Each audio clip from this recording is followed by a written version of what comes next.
Good morning students.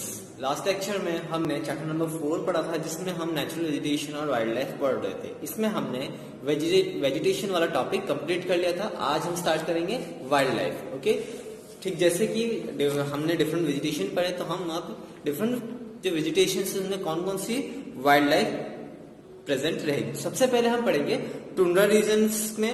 Tundra regions जैसे कि image में देख रहे हो कि किस टाइप के एनिमल्स यहाँ पे पाए जाते हैं, लाइक पोलर बियर हो गया, आउल हो गए, फॉक्स हो गए, इस टाइप के एनिमल्स पाए जाते हैं। इसके अलावा स्क्विरल्स, बियर्स, ये सब ऐसे में एनिमल्स हैं जो कि ठंडे एरियाज में, यानी कि जहां पर ठंड ज्यादा होती है उस तरह से उन्होंने अपने आप को अडेप्ट कर लिया और इनको यही रीजन सूट करता है। ओके, इसके बाद जो आप नेक्स्ट इमेज देखेंगे वो स्क्विरल रीजन की रहेगी। ये स्क्विरल रीजन की रहेगी। जैसे कि हम सब जानते हैं कि स्क्विरल रीजन ऐसा इलाका होता है जहाँ पे बारिश कम होती है और वहां पर जो ट्रीज होते हैं ज्यादा ट्रीज ग्रो नहीं हो पाते। बेसिकली तो थॉर्नी बुशेस होती हैं, मीन्स जिनमें कांटे लगे होते हैं, इस टाइप के प्लांट्स वहां पे ग्रो होते हैं। उसका भी रीजन दिया था बिकॉज ऐसे कांटेदार पौधे, इनकी जो रूट्स होती है बहुत ज्यादा डीप होती है और जमीन के अंदर बहुत नीचे जाके पानी को एक्सट्रैक्ट कर सकती हैं। ओके, तो वहां पर हमें रोडेंट्स हो गए, स्क्विरल्स हो गए, फॉक्सेस हो गए, बैजर्स हो गए, लिजर्ड्स हो गए, इस टाइप के एनिमल्स वहां पे पाए जाते हैं। लाइक आपने देखा होगा ये स्क्विरल होगी, वो डियर, बेसिकली इस टाइप के ये जो डियर है यहाँ पे जो आपको इमेज में दिख रहा है, इसको रियो डियर के नाम इसको जाना जाता है। इसके बाद रोडेंट्स, चूहे, ओके, लिजर्ड, स्नेक्स, ये सारी चीजें वहां स्क्विरल्स वाले रीजन में पाई जाती है। ओके, नेक्स्ट हमने पढ़ा था ग्रासलैंड्स के ऊपर। ग्रासलैंड में बेसिकली जिराफ हो गए, चीता हो गए, लायन हो गए, पांडास हो गए, इस टाइप के एनिमल्स वहां पे पाए जाते हैं। Okay, lion, leopard, giraffe. Okay, the temperate grassland are habitat of prairie dogs, wolves, swift foxes, badgers, black footed parrots, इस टाइप के एनिमल्स यहाँ पाए जाते हैं। ओके, ये हो गए ग्रासलैंड्स की बात। फिर बाद में हमने दो फॉरेस्ट के बारे में पढ़ा था। एक हमने पढ़ा था ट्रॉपिकल फॉरेस्ट और दूसरा हमने पढ़ा था डेसिडियस फॉरेस्ट। ओके, तो ट्रॉपिकल फॉरेस्ट में वैरायटीज ऑफ एनिमल्स पाए जाते हैं वहां पे। उसके साथ साथ reptiles, mammals, fish, birds, various varieties of mammals, fish, birds, reptiles वहां पाए जाते हैं।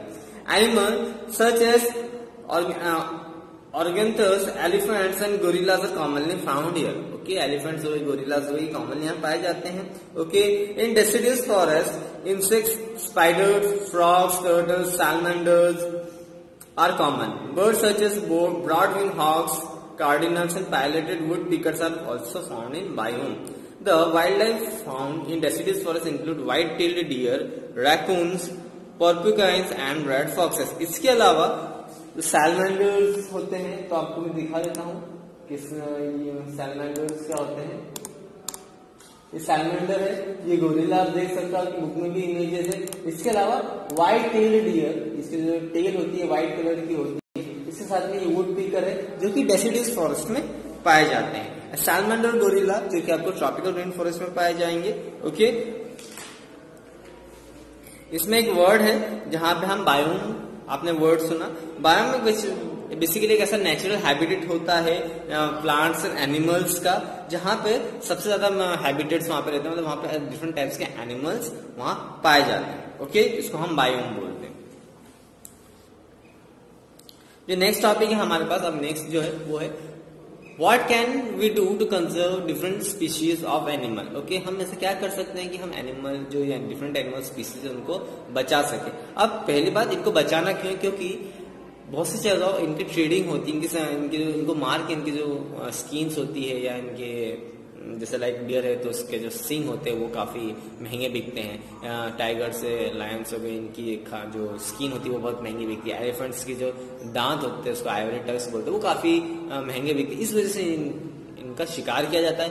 एज रिजल्ट अब इनकी स्पीशीज जो है डिक्लाइन होने लग गई। जो डिफरेंट एनिमल्स हैं उनकी स्पीशीज जो है, उनकी जो संख्या है वो अब कम होती जा रही है। और ऐसे बहुत सारे एनिमल्स हैं जो कि अब एक्सटिंक्शन के कागार पे। एक्सटिंक्शन मतलब कि वहां पर जाके जो जितने भी एनिमल्स होते हैं वो अब खत्म हो रहे हैं। मतलब अब इनके बाद हम आगे जाके अगले 5 या 10 साल में अगर एनिमल्स को हम नहीं देख पाएंगे, अगर हमने उसको अभी केयर नहीं करी तो। ओके,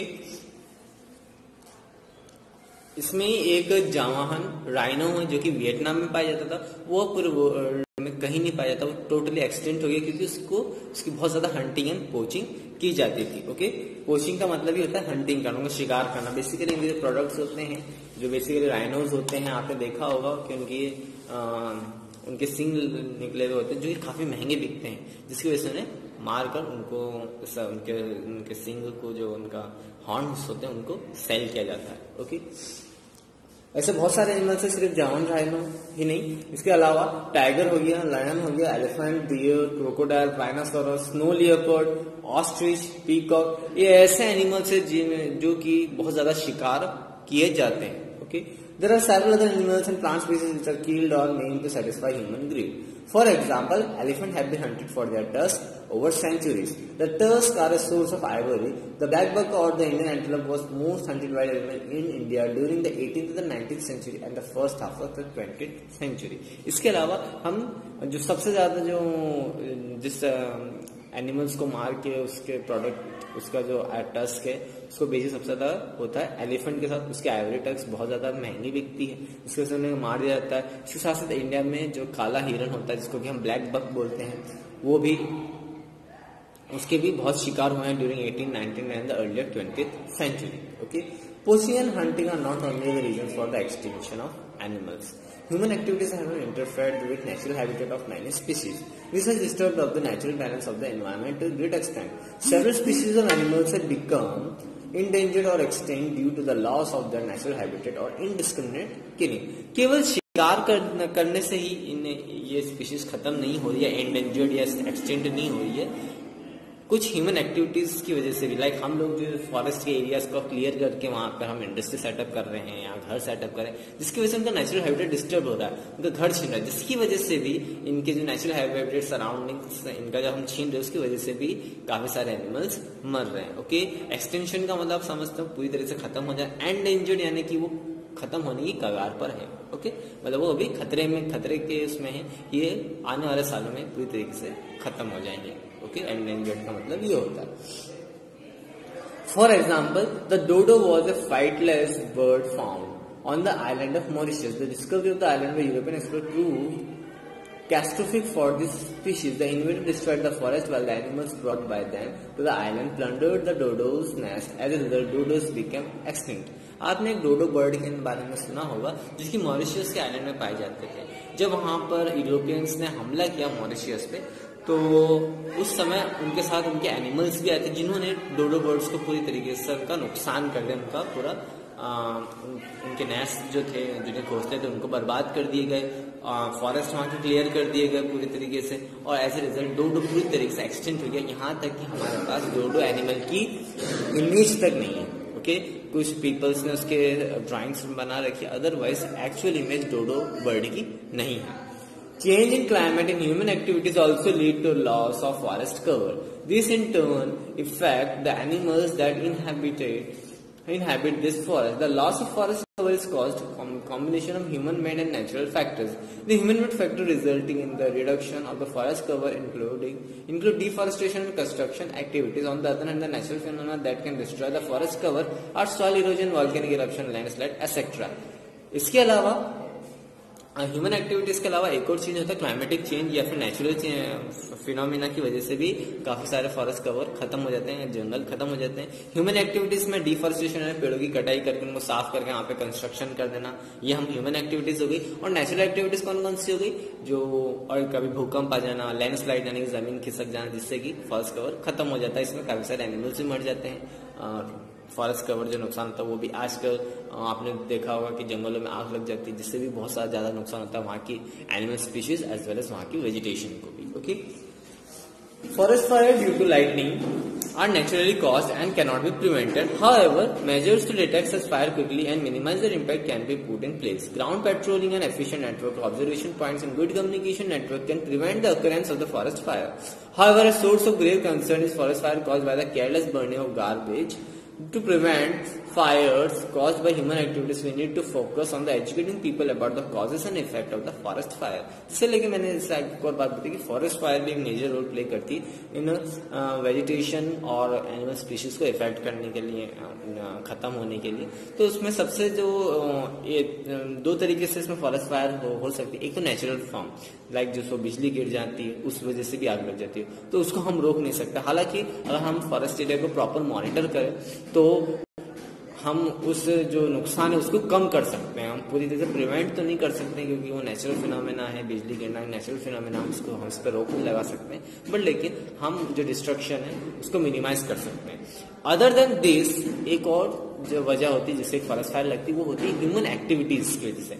लाइक जो हम गार्बेज जो इंडस्ट्रीज वाले होते हैं, बड़े बड़े इंडस्ट्रीज होते हैं, तो वो क्या गार्बेज अगर गलती से फॉरेस्ट के आसपास जला देते तो वो आग फॉरेस्ट तक लग जाती है। तो कहीं ना कहीं यहाँ पर हम ह्यूमंस भी इन्वॉल्व होते हैं कभी कभी फॉरेस्ट फायर लगाने में। हम प्रॉपर जैसे गार्बेज नहीं जलाते हैं या एडवोकेट जगह पे नहीं जलाते हैं, जंगलों के आसपास वाले इलाकों में जलाते हैं, एज रिजल्ट जंगलों में आग लग जाती है। तो कहीं ना कहीं ये कंसर्न है क्योंकि हम ह्यूमन जंगल भी जला रहे हैं हमारी लापरवाही की वजह से। तो कहीं ना कहीं यहाँ पे जो पीपल्स को एजुकेट करना बहुत ज्यादा जरूरी है कि फॉरेस्ट फायर से कितना बड़ा नुकसान हो सकता है और ज्यादा से ज्यादा सर्विलांस करके इनको रोकना चाहिए। The best way to conserve different species of animals and prevent poaching is to educate people about the importance of animals for our ecosystem. Strict laws and rules should be enforced to ensure the conservation of different species. Many countries have already passed law making it illegal to trade or kill specific birds or animals. For example, in India there is a complete ban on killing the lion, elephant, the great Indian bustard, peacocks and the black birds. Okay, सबसे best तरीका अगर लोगों को समझाना हो तो उनको educate करना बहुत ज्यादा जरूरी है, क्योंकि अगर वो एजुकेट होंगे तो कहीं ना कहीं वो हमारे इकोसिस्टम को समझ पाएंगे कि इकोसिस्टम में जितने भी एनिमल्स हो गए, प्लांट्स हो गए, इनफैक्ट ह्यूमंस हो गए, जब तक ये प्रॉपर मैनर में है तभी तक हमारा इकोसिस्टम बैलेंस रहेगा। वंस हमारा इकोसिस्टम इम्बैलेंस हो गया, लाइक एनिमल्स की स्पीशीज खत्म हो गई, तो कहीं ना कहीं हमें नुकसान होना स्टार्ट हो जाएगा। जो इकोसिस्टम जो अभी बैलेंस फॉर्म में है वो अगर इम्बैलेंस हो गया तो पूरी जो लाइफ साइकिल है उसमें फिर सब कुछ डिस्ट्रॉय हो जाएगा। ह्यूमंस ऑल्सो, प्लांट्स ऑल्सो, कोई भी चीज। अगर आप सपोज कीजिए कि हमारा इकोसिस्टम में हम सभी बिलोंग करता है, वाटर हो गया, लैंड हो गया, प्लांट्स हो गए, एनिमल्स हो गए, ह्यूमन बींग्स हो गए। सपोज कीजिए कि आप फॉरेस्ट को क्लियर करते जा रहे हैं, आपने सारे प्लांट्स काट दिए, आपको ऑक्सीजन कैसे मिलेगा? ऑक्सीजन नहीं मिलेगा तो आप जी नहीं पाओगे, लाइफ अर्थ में खत्म हो जाएगी। तो कहीं ना कहीं जो हमारा इकोसिस्टम है उसको बैलेंस करके या बैलेंस करना बहुत ज्यादा नेसेसरी है। और ये बैलेंस तभी आएगा जब हम इन एनिमल स्पीसीज को कंजर्व करना स्टार्ट कर देंगे। अगर हमने यहाँ पे लापरवाही बढ़ती तो आगे जाके प्रॉब्लम्स ज्यादा क्रिएट होंगी। हालांकि बहुत सारी कंट्रीज ने बहुत सारे रूल्स एंड लॉज बना दिए गए हैं जिसकी वजह से कि लाइक कोई आप किसी स्पीशीज ऑफ प्लांट्स को नहीं काट सकते हो, इस स्पीशीज ऑफ ट्रीज को नहीं काट सकते हो। फॉरेस्ट में बहुत सारे ऐसे लॉ बना दिए कि अब इस फॉरेस्ट से आप कुछ भी नहीं ले सकते।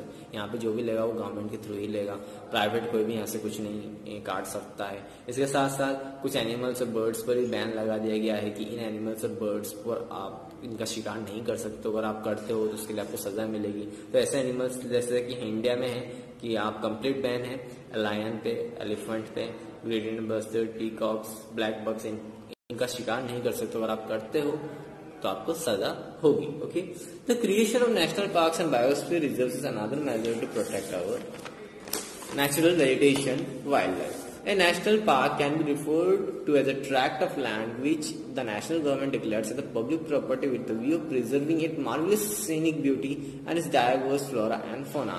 In other words, the aim of such a park is to protect and to conserve specific ecosystem for the present and the future generation. The Jim Corbett National Park is the first national park of India. The area later on came under the initiative of Project Tiger in the year 1971. Under this project, the government of India aims at protecting Bengal tigers from extinction and preserving the ecological diversity of the tiger habitats. Biosphere reserves are protected areas that are created to promote and demonstrate a balanced relationship between humans and the biosphere. It also aims at monitoring the changes in the natural ecosystem of a place. Okay, अब एक और तरीका होता है जो हमारे national park या फिर वाइल्ड लाइफ सेंचुरीज है, जहां पर ऐसा माहौल दिया जाता है कि एनिमल्स और प्लांट्स वहां पर कंजर्व कर सके। ओके, बेसिकली क्या होता है, जो फॉरेस्ट एरिया होता है उसको पूरी तरीके से फेंसिंग कर दी जाती है। ओके, और उसको एक नेशनल पार्क बना दिया जाता है जिसमें कि हम ह्यूमंस जो वहां पे ऑफिसर्स होते हैं वो देखभाल करते हैं एनिमल्स का, दूर से ऑब्जर्व करते हैं कि इनको कुछ परेशानी तो नहीं हो रही, बीमार तो नहीं हो रहे हैं। ओके, तो ऐसे नेशनल पार्क सेटअप किए जाते हैं जिससे कि क्या होता है कि वहां पर एनिमल्स सेफ रहते हैं। वहां उस पार्क्स में आप पब्लिक जा सकती है बट लेकिन एज ए विजिटर्स, लाइक आप जू में जाते हो तो एज ए विजिटर जाते हो, ठीक वैसे पब्लिक वहां जा सकती है but as a visitors. Okay, वहां पर लाइक कोई भी एक्टिविटी करना, फालतू घूमना फिरना अलाउड नहीं होता, पूरी तरीके से फेंस होता। ओके, तो कहीं ना कहीं उनको एक ऐसा माहौल देना एनिमल्स को, लाइक जैसे क्या होता है कि बहुत सी जगह जूज में एनिमल्स के साथ अच्छा बिहेव नहीं होता है, या फिर कोई दूसरे जंगलों में खाने की कमी हो जाती है, पानी की कमी हो जाती है, वहां पे एनिमल्स सिटीज की तरफ या फिर शहर में, कस्बे की तरफ, इलाकों में आने स्टार्ट हो जाते हैं, तो वहां से उन एनिमल्स को पकड़ के नेशनल पार्क में डाल दिया जाता है। यहाँ पे केयर भी हो जाती है क्योंकि अगर खाना अगर मिल नहीं पाता तो वहां पे देखभाल हो जाती है, या फिर उस एनिमल्स लाइक कभी होता है ना बाढ़ आ जाती है तो बहुत ज्यादा जो फॉरेस्ट कवर्स होते हैं बहुत ज्यादा इफेक्ट करते हैं, उसमें कुछ एनिमल्स मर जाते हैं। बट लेकिन नेशनल पार्क में क्या होता है कि इनको इवॉक्यूएट कर लिया जाता है। तो कहीं ना कहीं एक ऐसा तरीका बना दिया गया है नेशनल पार्क या फिर वाइल्ड लाइफ सेंचुरी जहां पर जंगल है उसको फेंसिंग कर देते हैं, ताकि एक तो उनको एनिमल्स को उनका जो नेचुरल सराउंडिंग वाला हैबिटेट मिल जाता है, इसके साथ साथ हम उनको दूर से देखकर ऑब्जर्व करके उनका देखभाल कर सकते हैं। ओके, हमारा जो सबसे पहला नेशनल पार्क जो था वो था Jim Corbett national park. Okay, हालांकि आगे जाके 1971 में इसको अंडर प्रोजेक्ट टाइगर के अंडर ले लिया गया था, जिसमें यहाँ पर टाइगर्स को कंजर्व किया, टाइगर्स को बचाने के लिए काम किया गया था। बिकॉज एक समय ऐसा आ गया था क्योंकि इंडिया में कि टाइगर्स की कमी बहुत ज्यादा हो गई थी। हालांकि अब सिचुएशन थोड़ी कंट्रोल में है और इंडिया में टाइगर्स का numbers day by day increase होता जा रहा है। ओके, इसमें डीडी नो है पेज नंबर 94 में, जिसमें कि इंटरनेशनल टाइगर डे सेलिब्रेट होता है हर साल 29 जुलाई, ताकि हम सबको अवेयर कर पाए कि हमें टाइगर को कंजर्व करना, उनको प्रोटेक्ट करना है। ओके, अब हम पढ़ेंगे कौन कौन से मेजर्स अपनाए हैं अदर कंट्रीज ने। ओके, कि कैसे हम अपने फॉरेस्ट एरियाज, अपने एनिमल्स को कंजर्व कर सकें। Measures to protect environment need to be implemented by the government of various countries. इसमें सबसे बड़ा रोल गवर्नमेंट तो प्ले करती है एज वेल एज ह्यूमंस भी। ओके, बट थोड़ा बहुत एम्फेसिस गवर्नमेंट की तरफ से भी करना पड़ता है। For example in India we have awareness programmes like social forestry and festivals like Van Mahotsav. India में वन महोत्सव बनाया जाता है करीबन फर्स्ट वीक ऑफ जुलाई में, एक वीक का पूरा जो मंथ होता है, एक जो उस जुलाई मंथ का फर्स्ट वीक होता है, बेसिकली वन महोत्सव के थ्रू हम लोगों तक अवेयरनेस प्रोवाइड करवाते हैं, इंपॉर्टेंस प्रोवाइड करते हैं फॉरेस्ट की और इन एनिमल स्पीशीज की। ओके, इसमें दौरान होता क्या है कि बहुत सारे स्कूल्स में ऐसे ऑर्गेनाइजेशन, स्कूल्स होती है, ऑर्गेनाइजेशन होती है, वो अपने स्कूल के आसपास या कॉलेज इंस्टीट्यूशंस के आसपास या with in the college premises ये छोटे छोटे सैपलिंग्स होते हैं उनको बोते हैं, ताकि इन फ्यूचर वो बड़े हो और कहीं ना कहीं हमारे जो आसपास के सराउंडिंग्स है उसको साफ करें। ओके, जिससे कि पीपल्स अवेयर हों और वो ज्यादा से ज्यादा प्लांटेशन करें। ओके, इस दौरान जो कम्युनिटीज होती है अदर जो फॉरेस्ट पर काम करती है, एनवायरमेंट कंजर्वेशन पर काम करती हैं, ये फ्री में जो पौधे होते हैं छोटे छोटे उनको बांटती है। ओके, सीड्स फ्री में बांटती है ताकि लोग ज्यादा से ज्यादा लेवल पे प्लांटेशंस करें। Okay, the conservation of international trade in endangered species of wild flora and fauna CITES is an international agreement signed in 1973 to ensure that wildlife and plant species do not become endangered or extinct due to the illicit trade. The convention lists several species of birds and animals that cannot be traded by law. On the CITES, about 5,000 species of animals such as bears, corals, dolphins are protected. In addition, 28,000 plant species such as orchids, cactus and aloe falls under the CITES. CITES 1973 में इसको पूरा full form है convention of international trade in endangered species of wild flora and fauna basically ऐसे species का ये ध्यान रखती हैं जो कि अब आगे होने वाले समय पर खत्म हो सके। तो ये लोग उस पर काम करते हैं कैसे इन स्पीशीज को आगे आगे बढ़ाया जा सके और इनका ट्रेड जो इलीगल तौर पे जो ट्रेड होता है उसको कैसे रोका जा सके। इस ऑर्गेनाइजेशन ने 1973 में एक एग्रीमेंट साइन किया था जिसमें अदर कंट्रीज इसमें इन्वॉल्व हुई थी और उन्होंने बहुत सारे से बर्ड्स और एनिमल्स जिनका ट्रेड होता था उस पर रोक लगा दी थी। इसके दौरान इसमें इन्होंने कम से कम 5000 स्पीशीज ऑफ एनिमल्स को पूरी तरीके से प्रोटेक्ट किया था, यानी कि उनका शिकार करना पूरी तरीके से उन्होंने बैन करवा दिया था। इसमें बियर्स हो गए, डॉल्फिन्स हो गई, ओके, और करीबन 28,000 प्लांट स्पीसीज जैसे कैक्टस हो गया, एलियोफॉल्स हो गया, ऑर्चिड्स हो गए, उनको बचाया है। मीन्स अगर दुनिया में कहीं भी काटा जाता है या उसको इलीगल तौर पे ट्रेड किया जाता है तो वहां पर इसके लिए स्ट्रिक्ट लॉज बना रखें और आपको सजा हो सकती है। If any of the components of an ecosystem is removed or contaminated, the results can be disastrous. Okay? अगर हम हमारे इकोसिस्टम में से किसी भी चीज को अगर हम खत्म कर देते हैं या हटा देते हैं तो उसका इफेक्ट बहुत डिजास्ट्रस हो सकता है। In Indian subcontinent it is observe that a large number of vultures were dying due to kidney failure. इसमें केस है कि इंडियन सब कॉन्टिनेंट में एक दौर ऐसा आया था लगभग साल 2000 या 2003 के आसपास ऐसा एक दौर आया था जहां पर वल्चर्स मर रहे थे। अब वल्चर्स जो हिंदी में मुझे वो वाला वर्ड नहीं आ रहा है, लाइक ईगल होता है वैसे ही एक वल्चर्स होता है जो कि ईगल से कम हाइट में उड़ता है, गिद्ध, हाँ गिद्ध, ओके। तो वो क्या वल्चर्स का काम क्या था, जो डेड डिकिंग बॉडीज पड़ी रहती हैं जो कि सड़ रही होती है वो उनको खाते हैं, ओके। तो ये वल्चर्स धीरे धीरे मरते जा रहे थे उस दौरान, और कहीं ना कहीं वल्चर्स की इंपॉर्टेंस है क्योंकि वो हमारे एनवायरनमेंट को साफ कर रहे थे, बिकॉज वो डेड डिकिंग बॉडी जो है वो ग्राउंड में पड़ी हुई है, वो हमारे आसपास के वातावरण को तो उसमें से बहुत बुरी स्मेल्स आती है, उसके साथ वो हमारे एनवायरनमेंट को कहीं ना कहीं पल्यूट करती है। तो ये वल्चर्स क्या करते हैं, उसको साफ कर देते हैं। तो कहीं ना कहीं एक इम्पोर्टेंट बैलेंस बना रखा है वल्चर्स ने भी, क्योंकि जितने भी डेड डिकिंग ऑर्गेनिक मैटर है उसको ये खा जाते हैं और हमारे एनवायरनमेंट को क्लीन कर देते हैं, ओके। तो 2003 के आसपास ये डिजास्टर्स बहुत तो खराब हो रहा था कि ये वल्चर्स मर रहे थे। उनमें सबसे ज्यादा जो मरने कारण था वो था किडनी, जो वल्चर्स की किडनी है वो फेल हो रही थी। In 2003 they found that these vultures had been feeding on the carcass of the livestock that had been treated with diclofenac, a painkiller introduced in 1996.